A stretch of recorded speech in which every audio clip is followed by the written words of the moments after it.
Hello students, good morning. How are you? Let's start our today's topic. आज का हमारा topic colligative properties की last property elevation in boiling point है। Colligative properties हमारे पास according to chapter 4 colligative properties थी relative lowering in vapour pressure, elevation in boiling point, depression in freezing point and osmotic pressure, from which we have studies about relative lowering in vapor pressure, depression in freezing point and osmotic pressure, and last colligative property is elevation in boiling point.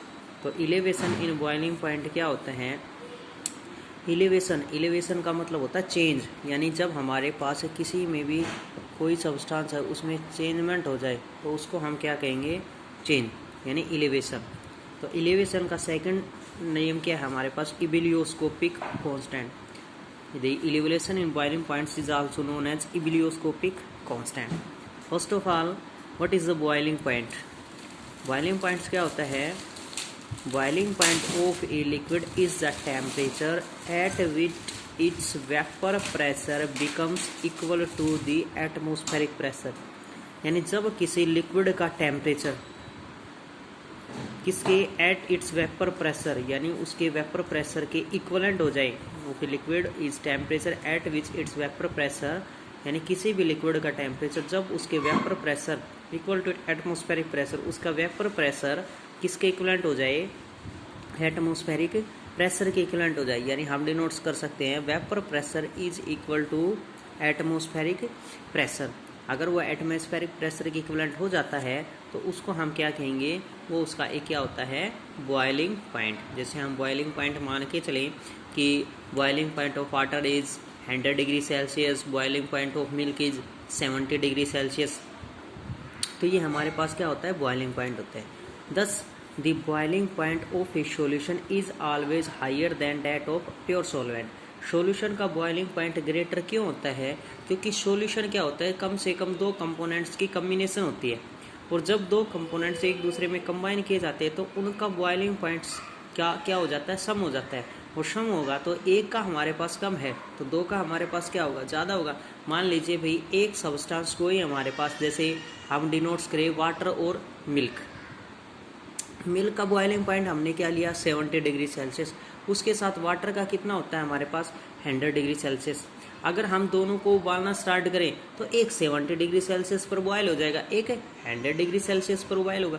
अगर हम दोनों को mix कर दें तो दोनों किस temperature पर बॉयल होंगे? यानी एक जब 70 डिग्री सेल्सियस टेम्परेचर पहुंच जाएगा तो उस समय मिल्क बॉयल करना स्टार्ट कर देगा, लेकिन जब टेम्परेचर 100 डिग्री सेल्सियस पहुंचेगा तब क्या होगा? वाटर बॉयलिंग स्टार्ट करेगा। तो ये हमारे पास क्या है? Boiling point. तो लेट हम मानते हैं T B is equal to boiling point of the solution, T note B यानी is equal to boiling point of the pure sol, यानी हमारे पास किसका है? सोलेंट पार्टिकल्स, क्योंकि नोट हम किसके लिए इस्तेमाल करते हैं? प्योर पार्टिकल्स के इस्तेमाल करते हैं। The difference in the boiling point of the solution T B that is solution and the pure solvent that is T note B is called the elevation in boiling point. अब change हो चुका है, difference हो चुका है, तो difference के लिए हम क्या वर्ड यूज करते हैं? डेल्टा। और किस में डिफरेंस है? बॉइलिंग पॉइंट में। और बॉइलिंग पॉइंट में डिफरेंस है तो क्या डिनोट्स करें? Delta T B. इसी प्रकार अगर हम इसका ग्राफिकल रिप्रेजेंटेशन शो करें तो ग्राफिकल रिप्रेजेंटेशन हमारे पास क्या हो जाएगा? देखो, एक तरफ हम क्या लेके चलते हैं? Vapour pressure. एक तरफ हमारे पास क्या होता है? टेम्परेचर। टेम्परेचर लिया हमने कि सॉल्यूशन का ग्रेटर है तो सॉल्यूशन का हम बाद में डिनोट्स करेंगे। सो प्योर सॉल्वेंट का हमारे पास लेस है तो उससे पहले डिनोट्स करेंगे। एक पॉइंट ऐसा होता है जब हमारे पास एटमॉस्फेरिक प्रेशर के टेम्प इक्वल हो जाता है तो वो हमने एक स्ट्रेट लाइन ग्राफ डिनोट्स कर लिया, स्ट्रेट लाइन डिनोट्स कर ली। अब हमारे पास क्या है? सॉल्वेंट के अनुसार क्या हो जाएगा हमारे पास? इस पॉइंट पर किसका होगा? सॉल्यूशन का हो जाएगा। इस पॉइंट पर हमारे पास किसका हो जाएगा? सॉल्वेंट का हो जाएगा, क्योंकि ये पॉइंट हम किसको मान के चल रहे हैं? फर्स्ट में सॉल्वेंट का, बाद में हमारे पास सॉल्यूशन का है। तो दोनों में हमारे पास डिफरेंस किसको डिनोट्स करेगा? The difference between boiling points of solution and the solvent is known as boiling point elevation. वो हमारे पास क्या होगा? बॉइलिंग पॉइंट एलिवेशन होगा। इसी को ही अगर हम मैथमेटिकली प्रूव करें कि prove that elevation in boiling point is a colligative property. अगर हमें ये प्रूव करना हो कि elevation in boiling point is colligative property है, तो इसको हम किस तरीके से, किस मैथमेटिकली में फॉर्मूले से हम सोल्व कर सकते हैं, किस तरीके से हम कोलिगेटिव प्रॉपर्टी प्रूव कर सकते हैं।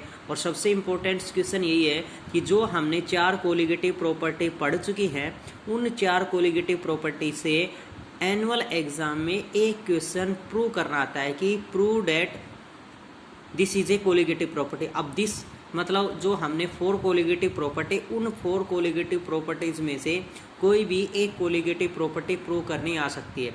तो इम्पोर्टेंट टॉपिक्स है हमारे पास कोलिगेटिव प्रॉपर्टी, अच्छे से स्टडी करना, अगर कोई प्रॉब्लम होती है तो कंसल्ट करना, अच्छे से स्टडी करना 4 कोलिगेटिव प्रॉपर्टीज़ को। और मैथमेटिकली एक्सप्रेशन और ग्राफिकल रिप्रेजेंटेशन तो सबसे इम्पोर्टेंट है। अगर ग्राफिकल रिप्रेजेंटेशन आ जाती है तो हम उसको थ्योरेटिकल सोल्व कर सकते हैं। और मैथमेटिकली रिप्रेजेंटेशन क्या है, द चेंज हमने डिनोट्स किया T B, delta T B is equal to T B minus T note B. हम जानते हैं कि क्या है, डेल्टा टी बी किसके डायरेक्टली प्रोपोर्शनल होता है, एम यानी मोललिटी। एम इज क्या है, मोललिटी यानी मोलल कंसंट्रेशन। अगर हम इसी को delta T B directly proportional का साइन हटाएं तो क्या हो जाएगा हमारे पास, K B boiling point constant denotes कर लिया हमने। Delta T B is equal to क्या हो जाएगा, K B, M is equal to 1। अगर हम इसी को डिटर्मिनेशन सोल्व करें तो क्या हो जाएगा, delta T B is equal to K B M from this equation, जो अभी हमने सोल्व की थी इस इक्वेशन से। अब हमारे पास क्या है, delta T B is equal to, हम यहाँ पर किसकी वैल्यू पुट कर देते हैं, मोललिटी, जो हम पीछे स्टडी कर चुके हैं यूनिट्स में कि हमारे पास मोललिटी क्या होती है, number of moles of solute dissolve पर 1000 ग्राम या पर 1 किलोग्राम ऑफ दी सोलवेंट। तो क्या हो जाएगा, K B into W B into 1000 अगर हमारे पास ग्राम में है तो divide by molecular mass of solute into given weight of solvent. तो क्या हो जाएगा, delta T B is equal to K B, यहाँ पर हमने एम की जगह ये वैल्यू पुट कर दी, यानी मोललिटी का ये हमारे पास फार्मूला होता है। अब हमें क्या प्रूव करना है, क्या फाइंड आउट करना है। अगर हमारे पास एम बी की वैल्यू कैलकुलेट हो जाती है तो हम कह सकते हैं this is a colligative property. अब एम बी हमारे पास राइट हैंड साइड में डिनोमिनेटर में प्रेजेंट था, इसको हमने लेफ्ट हैंड साइड में डिनोट्स कर लिया। और जो लेफ्ट हैंड साइड में हमारे पास डेल्टा टी बी था उसको हमने क्या कर लिया, नीचे पुट कर दिया। राइट हैंड साइड से लेफ्ट हैंड साइड में आएगा तो डिनोमिनेटर में हो जाएगा। तो हमारे पास क्या वैल्यू आ चुकी, M B is equal to K B into W B into 1000 upon delta T B into W A. अगर एम बी की वैल्यू हमारे पास कैलकुलेट हो जाती है तो हम कहेंगे this is a colligative property. अब ये कोलिगेटिव प्रॉपर्टी कैसे है, के बी हमारे पास कॉन्स्टेंट टर्म है, W be given weight of solute हमारे पास होता है 1000 कॉन्स्टेंट टर्म है। अगर हमारे पास ग्राम में वैल्यू गिवन है तो किलोग्राम में है तो 1000 नहीं चाहिए हमें। डेल्टा टी बी हमारे पास डिफरेंस होता है क्योंकि हमारे पास प्योर सोलवेंट और सॉल्यूशन दोनों गिवन होते हैं तो हम डिफरेंस फाइंड आउट कर सकते हैं। और डब्ल्यू ए हमारे पास सोलवेंट का वेट गिवन होता है। तो ये सभी वैल्यू हमारे पास क्या है, कैलकुलेटेड हो सकती है क्योंकि सब कुछ हमारे पास गिवन है। तो हम कह सकते हैं कि एम बी इज ए, यानी एम बी की वैल्यू कैलकुलेट हो चुकी है तो हम क्या कहेंगे, elevation in boiling point is a colligative property. यानी इलिवेशन इन बॉइलिंग पॉइंट हमारे पास क्या है, एक कोलिगेटिव प्रॉपर्टी है। Thank you.